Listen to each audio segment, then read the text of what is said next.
Hey guys, this is Cam, the Oregon Knife Guy, out on the 100 Acre Woods Trail. I am happy to report that we had our first big storm. Hopefully summer's coming to an end and the heat is going to be gone. I know that's not a popular opinion. A lot of people really like the summer. Personally, give me the cool weather, a little bit of rain, and I am definitely the happiest. The trail system seems to be empty. The parking lot there's no one here from what I can tell, unless somebody walked up here. But all the fair weather hikers are gone, hopefully for the year. This morning, I tried to get a video this morning at my morning walk. It's like 3:30 or 4 in the morning. I woke up to an amazing thunderstorm. It was just cracking and rolling. And I was doing a video, doing just an EDC dump. Basically, I've got a new knife and a little bit of a story about it. And I was talking about it, and I was commenting specifically that it was strange that we had all this lightning and thunder and no rain. And so, true to everything you'd expect, as soon as the words get out of my mouth, I get hit in the face with a big raindrop, and then the sky just opened up. We're talking massive raindrops, and a whole lot of them. I was immediately soaked. I was almost done with my video, and a big raindrop hit the screen of my phone and stopped the video. Well, it hit the little 3 lines on the bottom of your phone, so it effectively shut off my video.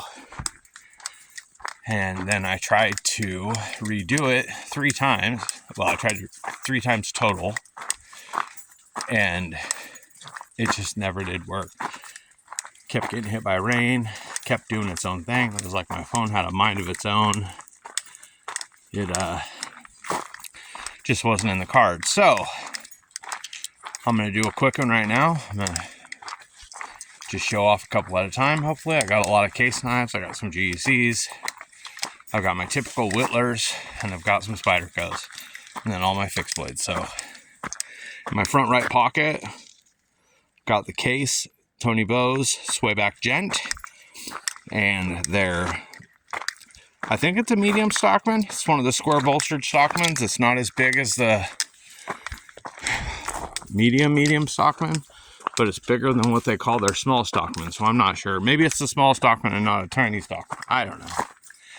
It's a good size, though. It's one that I bought in Crescent City, Oregon, when we went down to the Trees of Mystery a couple years ago for vacation. In my front left pocket, I've got a couple GCs. I've got the Cripple Creek Engineer.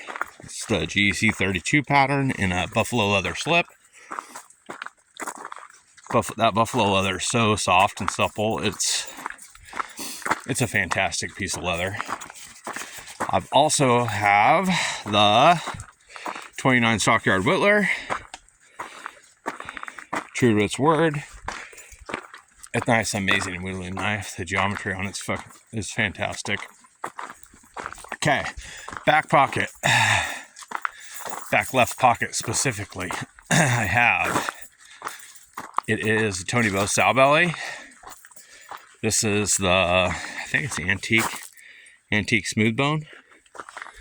It's an awesome if you're looking for a harder to use slip joint, it's a good size. Not too big, not too small. Still thin enough to cut nice. All right, modern knives. Well, oh no, I still have a belt organizer. I've always this is what just lives in my belt organizer. It's my Winchester. It's a queen made Winchester dogleg whittler. In the other slot for walking stick harvesting, I've got this Victorinox Alox Farmer. And so in the morning, I have an Olight i5R EOS in there. And in the afternoon, I traded out for that Victorinox in case I have to harvest a walking stick. All right, fixed blades. It's the SD OK EDC fixed blade. It's DC 53 steel. Burlap micarta handle. You can tell that I use the crap out of it. Along the front of my belt buckle, I carry the Civivi, I think Tamahashi, I think. It's a Japanese Tonto. I love it. It's the only Civivi I own. I got it in a trade. Right side, got the White River M1 Backpacker and Magna Cut. And the newest member of this flock is this EDC scalpel. See how thick it is though? So this was advertised on Etsy as handmade in America by a store called Rick's Metals on Etsy. And I don't know if I believe that. I mean, it does look like a brute to forge finish or whatever on the edges. Like, not brute to forge. There's no hammer marks. But it looks like that's heat treat scale. I don't know for sure. It was labeled as D2 steel. It's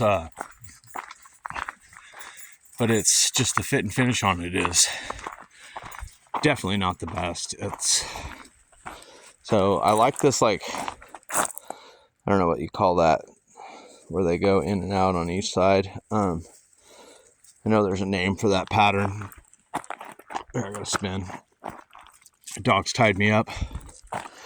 But if you look at it specifically at the edge bevel, and then look at the edge bevel on this side, see how big it got? This, the grind was super uneven, and the steel is not hardened properly, in my opinion. It did not feel nice. I was able to remove the burr, so that part wasn't terrible, but it just felt soft on my stones, you know? It just felt like I was digging in. Dogs, will you come on? My dogs just keep stopping, like, I don't know what they're thinking. But yeah, so I tried to do that EDC update this morning and show off that knife. I do like it. I got it to replace that. It's not Temu, but it was I don't remember where I got it. This knife that looks like the benchmade flyaway. And you know, the flyaway has all those scallopy humps on the back of the handle. I ground all that off because this was an obvious copy. I just didn't. I didn't know. I didn't know what it was when I bought it, and that's just the excuse that I'm given. I'm not happy about it. I'm gonna buy. If the flyaway is as thin as this knife, then it would be a whittling beast. But as it is, this knife puts a bad taste in my mouth. I do have it on my backpack, but I don't use it a ton, and it just, like I said, puts a bad taste in my mouth. What puts a bad taste in my mouth is Benchmade's pricing, and so as far as I know, this little knife is like $200 or something, maybe just under or just over. I don't remember when I was pricing it. For some reason, I keep thinking $170, which was the original price of the tagged out that I bought. So let's get that straight, right? The tagged out is a folding knife with a bunch of milling and whatever. And the flyaway is a single piece of steel with some G10 strapped on it. if it's even G10 on the base model. I think the base model might be Grivery on that. I'm not sure. I know you can get it in S90V, but that's a more expensive knife, and it's just a thin little piece of steel. I love both I think it's the Flyaway, and then they have the Raghorn is an awesome knife. Looks thin, and then the Dacian or something is one of their newer ones. I love all those. I hate their water series. I think they're hideous knives, but all the ones I mentioned for fixed blades are gorgeous. They're just awesome.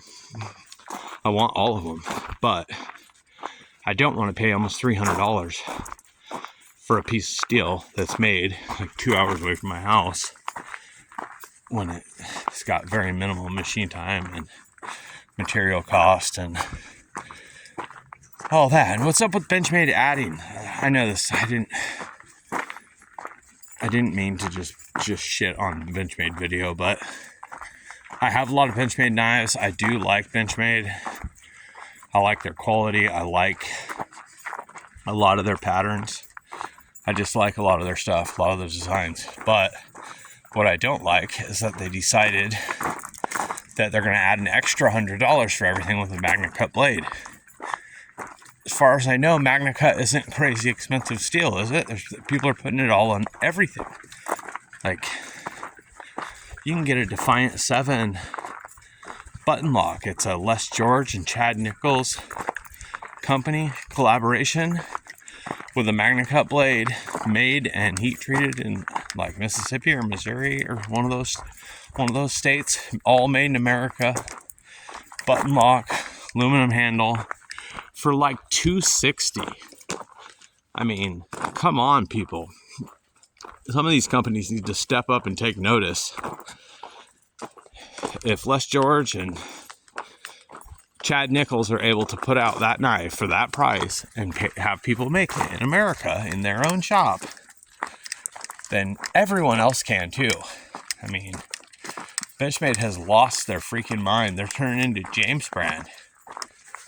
It's just add extra money for no reason. It just chaps my ass. But, all right, that's it. I'm a positive guy, right?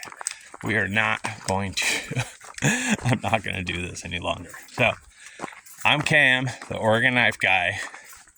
I love Benchmade. They are,